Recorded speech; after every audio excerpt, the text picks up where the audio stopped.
A paz do Senhor, irmãos.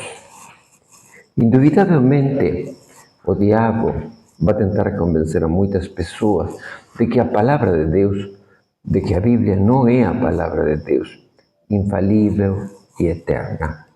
Vai aduzir que a Bíblia foi modificada ao longo dos séculos e por isso este breve estudo que temos preparado vai ser muito importante. Por quê? Porque você vai conhecer que não tem como, ao longo dos séculos, o texto sagrado ter sido modificado. Eu vou fazer o mais breve possível uma história de como a Bíblia Sagrada chegou, desde que foi escrita até nossos dias. A Bíblia Sagrada tem 66 livros, desses 66 livros, 39 são no Antigo Testamento, os 27 restantes são no Novo.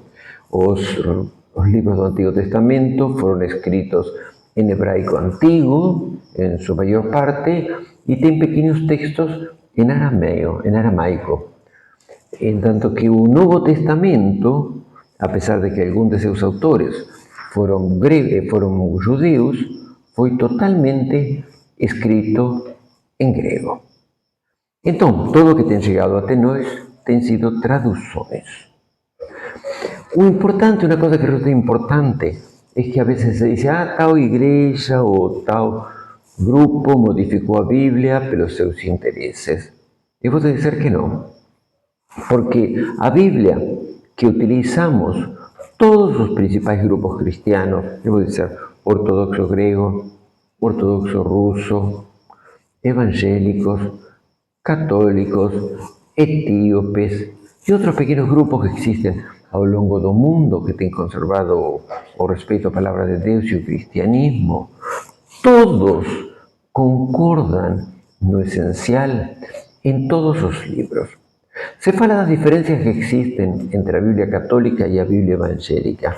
A diferença é simplesmente de alguns livros, que vou te explicar como surgiu essa diferença.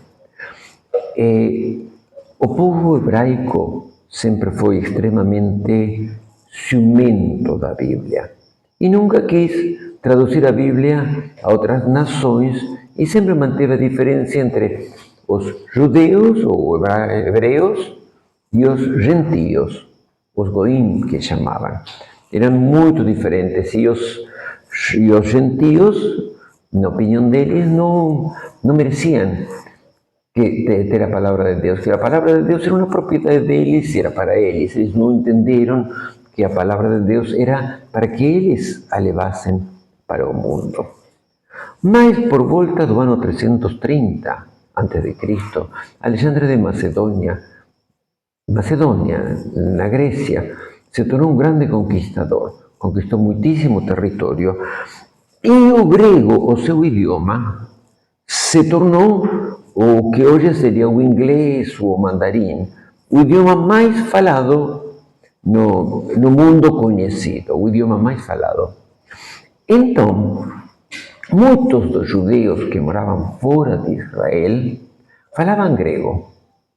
E aí surgiu o interesse de ter uma Bíblia, ou ter a mesma Bíblia que era a Bíblia hebraica, de tê-la traduzida ao grego. Então foi encomendado, a tradição diz que foi encomendado a 72 sábios que trabalharam durante muitos anos, durante quase 20 anos, para traduzir todos os livros do Antigo Testamento para o grego. E a tradição diz que apesar de que os 72 trabalharam cada um pela sua própria conta, quando terminaram, o resultado era igual. Não havia mudanças entre um e outro. Ou seja, não havia mudanças essenciais entre os diferentes tradutores. E assim se reajuntou a Bíblia chamada os 70, que foram 72, a Septuaginta.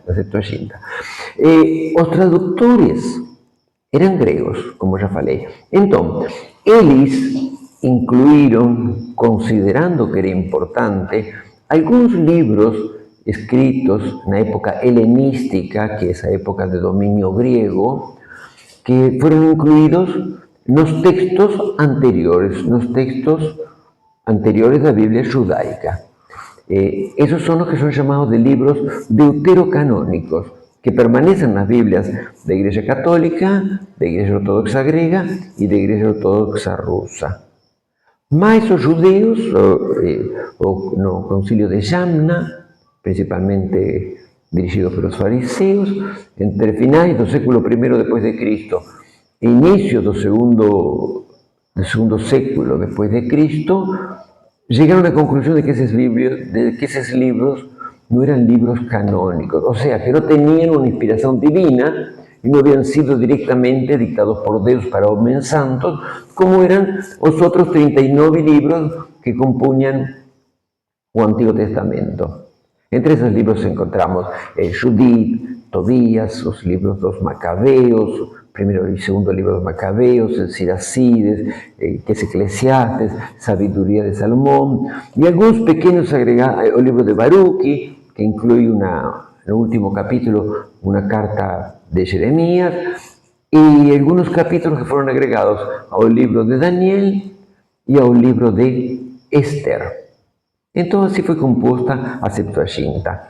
A Septuaginta, en su redacción, es el libro que fue citado no Nuevo Testamento, traducindo as palabras de Nosso Senhor quando fala das Escrituras, e que foi usado por Pablo, por Pedro e por los demás. Así foi que a Bíblia chegou ao grego. E chegando ao grego, estava chegando a toda a humanidade. Então nós vemos detrás disso a mão poderosa de Deus, fazendo com que a palavra de Deus já pudesse ser ouvida. Não digo lida porque muita gente não tinha leitura naquela época. Podia ser ouvida por uma boa parte da população do mundo. Então já o mundo estava sabendo que o Messias haveria de vir em qualquer momento.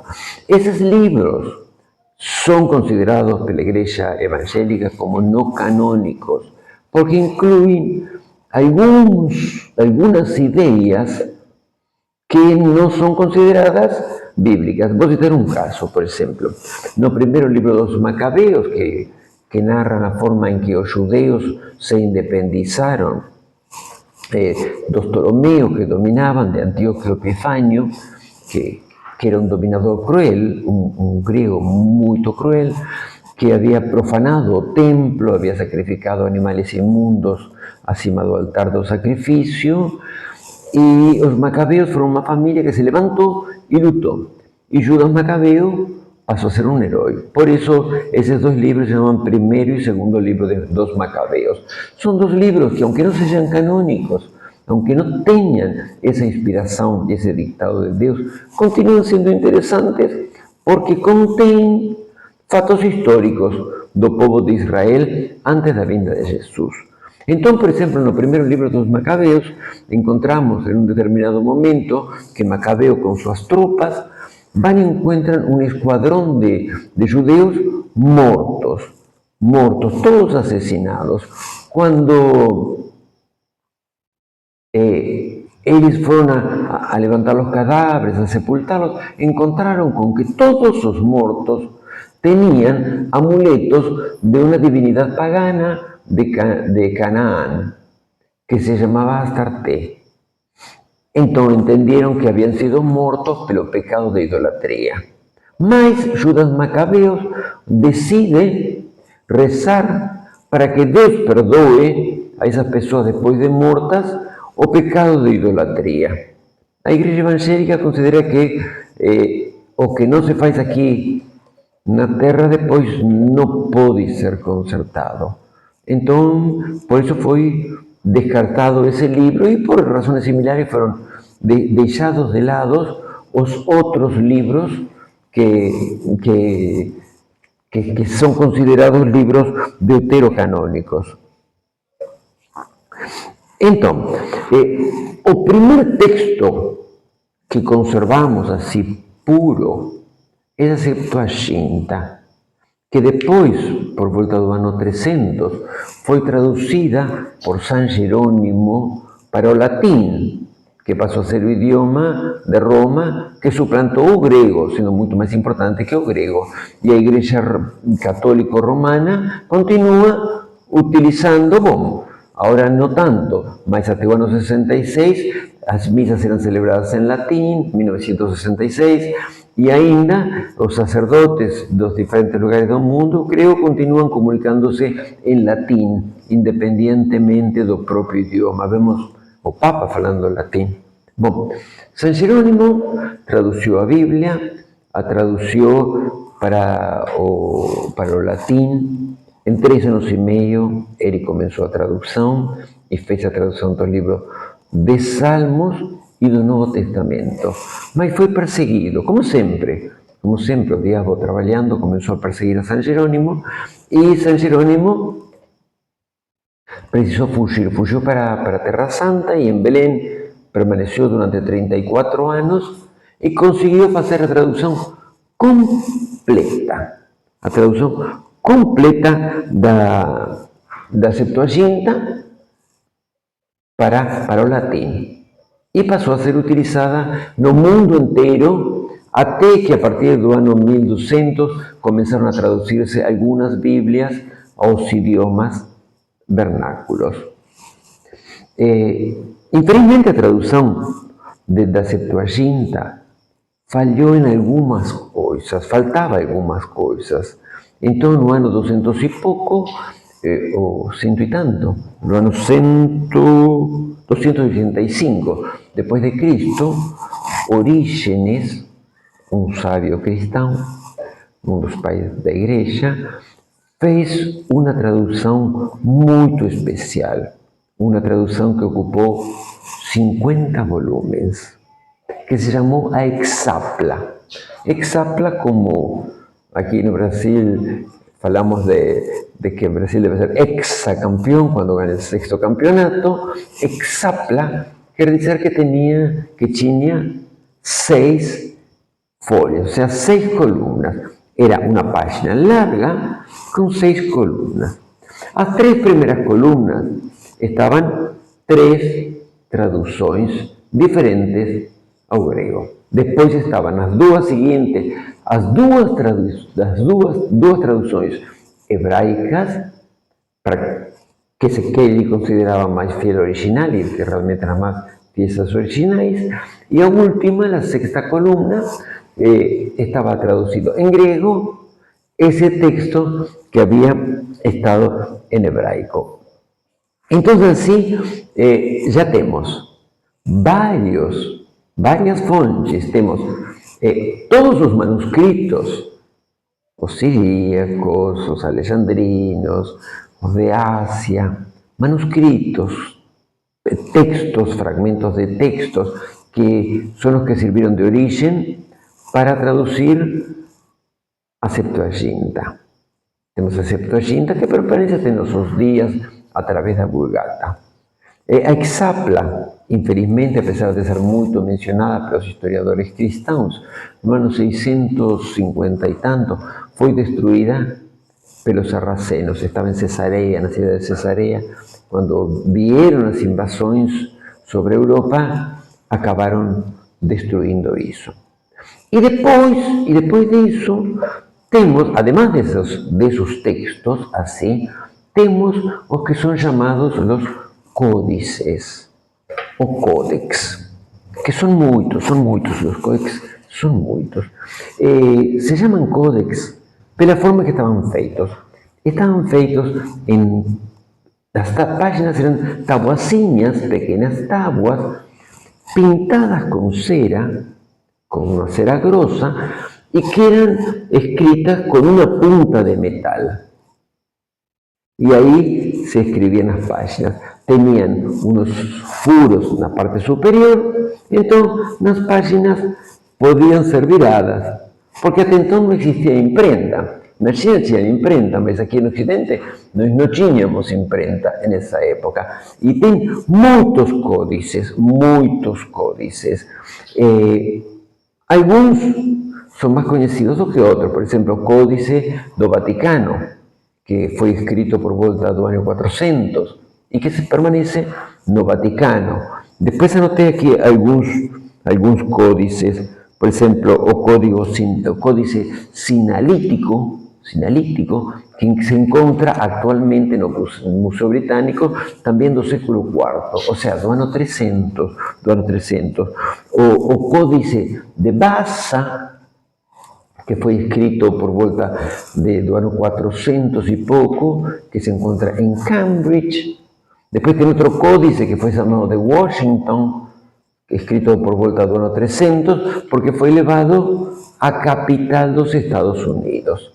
Entonces, aquí en esto que hemos visto, tenemos una recopilación de todos los textos antiguos que llegan a nós. Y todos ellos concordan. No tiene una variante de un texto para otro texto. Todos concordan en lo esencial. Puede haber alguna diferencia de palabras, algunas de las traducciones pueden ser expresadas en forma más longa, otra en forma más corta, pero básicamente es lo mismo. Claro que alguien puede decir, ¿y cómo sabemos que desde el año 200 da Septuaginta hasta nuestros días la Biblia no fue modificada? Dios es fiel y Dios no permite confusiones. En 1947, ahora, 1947, tem 100 años ainda, un pastor estaba apacentando sus cabras perto de Jericó, perto da actual cidade de Jericó, e uma cabra desapareceu.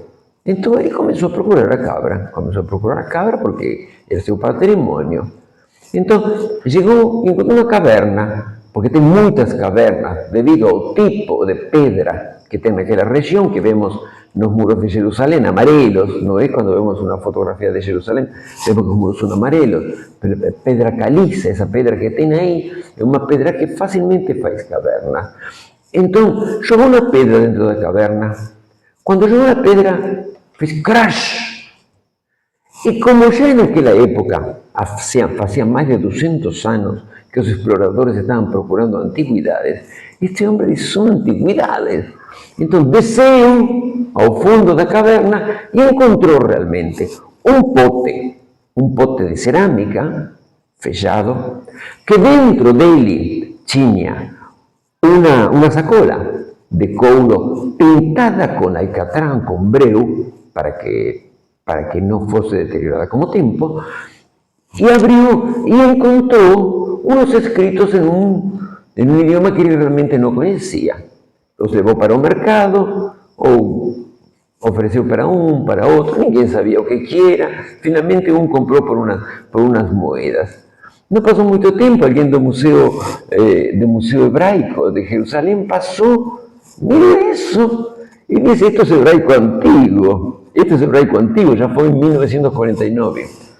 Entonces preguntó, investigó y descubrió cómo era y faló como pastor, y ahí comenzaron las investigaciones.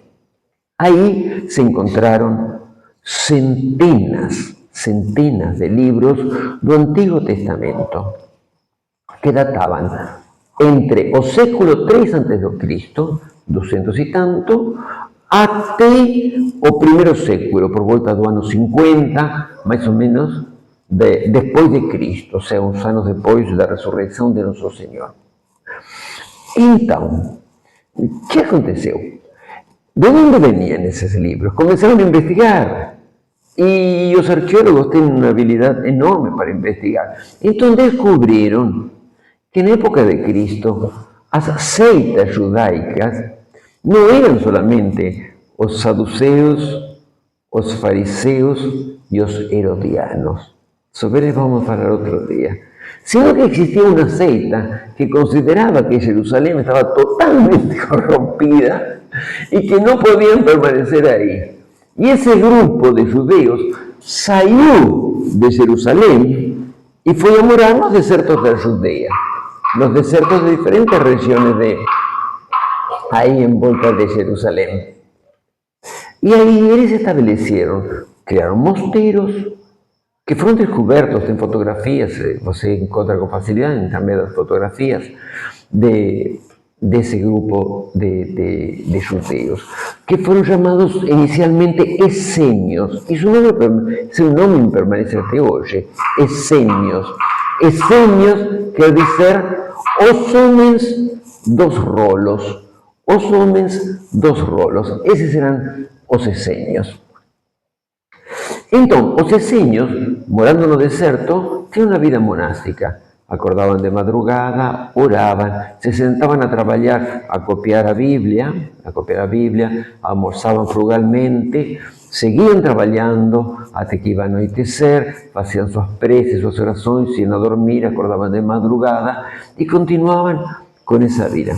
Cuando en el año 70, Tito, que era general en ese entonces y que después pasó a ser emperador de Roma, fue a invadir Jerusalén, que era 67, perdón, a invadir Jerusalén y que realmente lo invadió, porque en el año 67 consiguió entrar no templo que estaba sobre un muro y destruirlo, y en el año 70, después de cercar, entró a Jerusalén y arrasó. Y ahí comenzó a famosa diáspora dos judeos, a famosa diáspora dos judeos.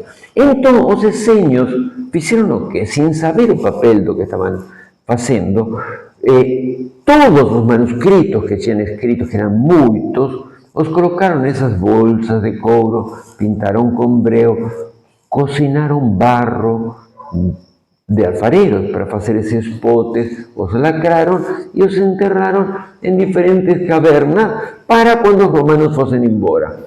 En realidad los que fueron embora foram eles, provavelmente morreram na destruição de Jerusalém, porque Tito foi bárbaro, e os manuscritos ficaram assim. Mas o importante é que Deus fez dessa maneira com que os manuscritos, tais como eles eram do Antigo Testamento, no século III antes de Cristo, na época da Septuaginta, chegassem até nós.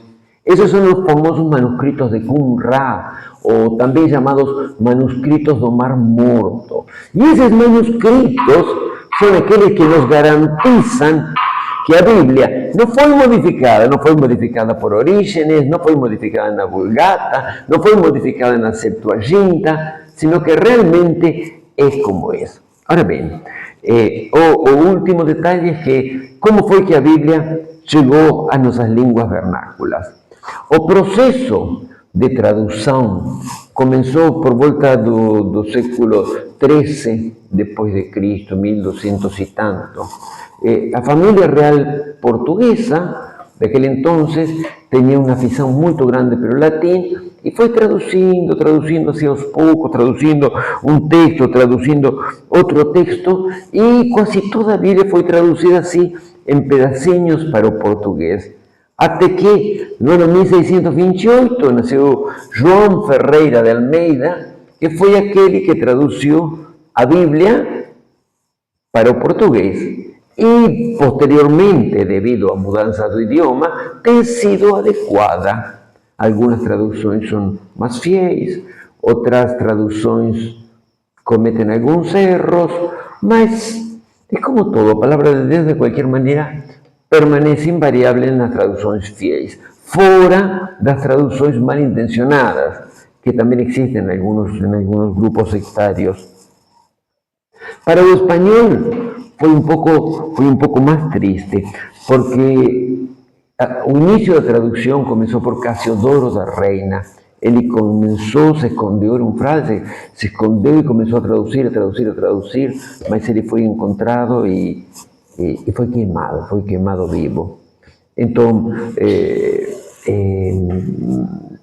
o siguió Valera, outro monge retomou a tradução que Casiodoro da Reina tinha iniciado no ano 1602, ele terminou a Bíblia que está no espanhol, que se chama Reina Valera. Y una Biblia que tiene una historia maravillosa, esa Biblia inglesa, la Biblia inglesa. No año 1500 y poco, Tyndale, un hombre consagrado de corazón a Dios. Con esto terminamos, porque es muy bonita la historia. Tyndale, un hombre consagrado a Dios, começou a traduzir a Bíblia ao idioma inglês. Mas foi descoberto e também foi levado à fogueira e foi queimado vivo. Só que enquanto que ele ia caminhando para a fogueira, o homem estava tão cheio do Espírito Santo que fez uma oração e disse: Pai, a última coisa que eu te peço é que abras os olhos do rei de Inglaterra. E morreu queimado. Passaram mais ou menos 200 anos e King James, o rei Tiago, King James, por eso la traducción inglesa se llamará King James, sintió no corazón a necesidade de que esa Biblia estuviese en inglés. Dios estaba respondiendo a oración de Tyndale. Y por eso es que a King James, de todas las Biblias traducidas ao idioma, aos idiomas vernáculos, aos idiomas nacionais, é a mais fiel de todas, porque esa resposta à oração de um santo que conservou o amor, a palavra de Deus até o último momento. Irmãos, que Deus abençoe vocês.